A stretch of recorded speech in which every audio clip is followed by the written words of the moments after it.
நமஸ்காரம். காமகோடி ஒரிஜினல்ஸ் நேயர்களுக்கு இந்த குரியகோஸ் ரங்காவின் பணிவான வணக்கங்கள், நமஸ்காரங்கள். இன்றைக்கி நம்ம எடுக்க போகிற டாபிக் ஒரு ஆட்டோ ஓட்டுநரின் பிரிவு அனுபவம். அன்றைக்கி வைகுண்ட ஏகாதசி அடையாறில் இருக்கிற அனந்த பத்மநாப சுவாமி கோயிலுக்கு ஆட்டோவுக்கு வெயிட் பண்ணும்போது ஏற்பட்ட அனுபவம் இது. ஒருத்தர் சொன்னது, ஒரு ஆட்டோ பக்கத்தில் வந்தது, நின்றுது, ஏறி உட்காந்ததும் பார்த்தா பெரியவாளுடைய திருவுருவம் எங்களை வரவேற்ற மாதிரி இருந்தது. ஓட்டர் முன்னாடி இருந்து கண்ணாடியில் தெரிஞ்சுது. மனசு ரொம்ப இதமாக இருந்தது. மற்ற வண்டியில் பார்த்தா கிருஷ்ணா ராமா அந்த மாதிரி படங்கள்லாம் வச்சுருப்பேன். இது கொஞ்சம் வித்தியாசமாக இருந்தது. அதுவும் பெருமாள் தரிசனத்துக்கு போகும்போது பெரியவா தரிசனம் மனசுக்கு நிஜமாக ரொம்ப இதமாக இருந்தது.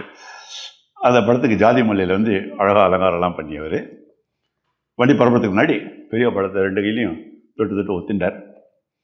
இன்னும் சந்தோஷமாக இருந்தது எங்களுக்கு. நீங்கள் பெரியவா பக்தரா அப்படின்னு ஆவலாக கேட்டோம். அவதான் சார் எங்களுக்கு உசுறு, நான் இன்னைக்கு உசுரோட இருக்கிறதுக்கே பெரியவா தான் சார் காரணம் அப்படின்னு ரொம்ப நெகிழ்ந்து சொன்னார் அவர். அந்த ஆட்டோ டிரைவர் பேர் சிவசுந்தரம். சார், பெரியவாளெலாம் பற்றி ஒன்று தெரியாது சார், எனக்கு எங்கள் ஊர் செய்யாது. 3 வயசில் பெரியவாளை எங்கள் நயனாவோட ஒருத்தரை பார்த்துக்கிறேன். அப்புறம் அந்த சாமி இது எல்லாம் பற்றி வாலிப வயசு அதெல்லாம் பிடிக்காது எனக்கு. வாலிப வயசில் கெட்ட சிவகாசம் நிறையா இருந்துச்சு. கொடி கடி அது இது எல்லாம் வந்துச்சு. கல்யாணம் வேறு ஆயிடுச்சு. 2 குழந்தைங்க பெற்றும் புத்தி வரல. தீய குணங்கள்லாம் இருந்ததுனால சம்பாத்தியம் பத்தலை. கூட இருந்தவங்களாம் என் முறையை ஏமாற்றிட்டாங்க. கடன்லாம் அதிகமாகிட்டு போயிட்டு ரொம்ப கஷ்டம். 2 வருஷம் போதை, ஃபுல் போதை. ஆட்டோவில் உட்காந்துட்டு குடும்பம் குழந்தைங்க எல்லாத்தையும் மறந்துட்டு போயிடலாம் அப்படின்னு மனம் போகணும் போல் மயிலாப்பூர்லேருந்து ஃபுல் தண்ணி போதையோடு அண்ணா நகர் வரைக்கும் ஓட்டு போனேன். என்ன பண்ணுறது தெரியாமல் வண்டி ஒரு நிறுத்திட்டு அப்படியே உட்காந்துட்டேன். அப்போ நடந்துச்சார் ஒரு அச்சியம். அதான் பெரியவர் நடத்தினார் சார். 70 வயசில் ஒரு கைவர் கிட்ட என்ன வாழ்க்கையை முடிச்சுக்கலான்னு பரப்பிட்டியா?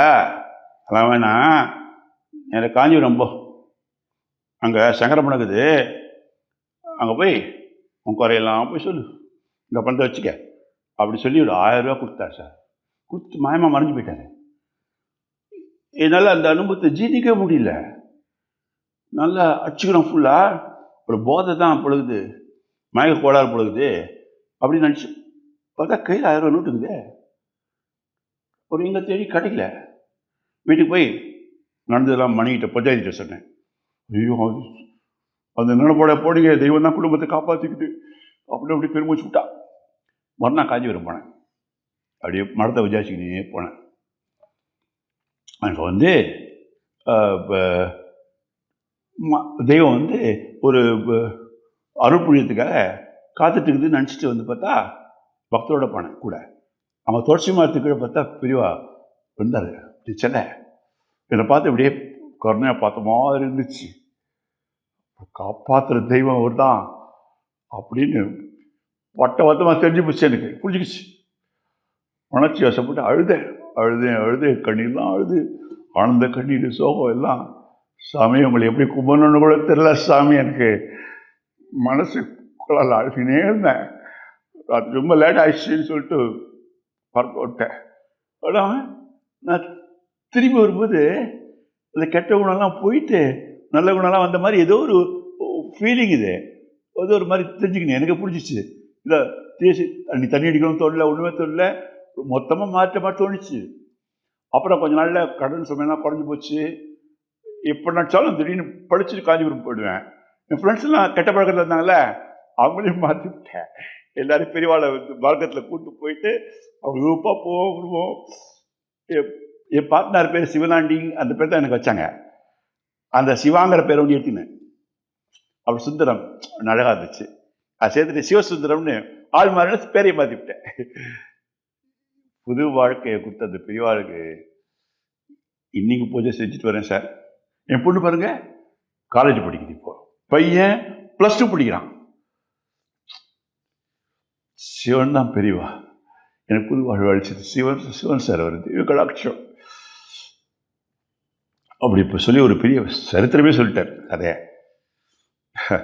ஜெய ஜெய சங்கர ஹரஹர சங்கர.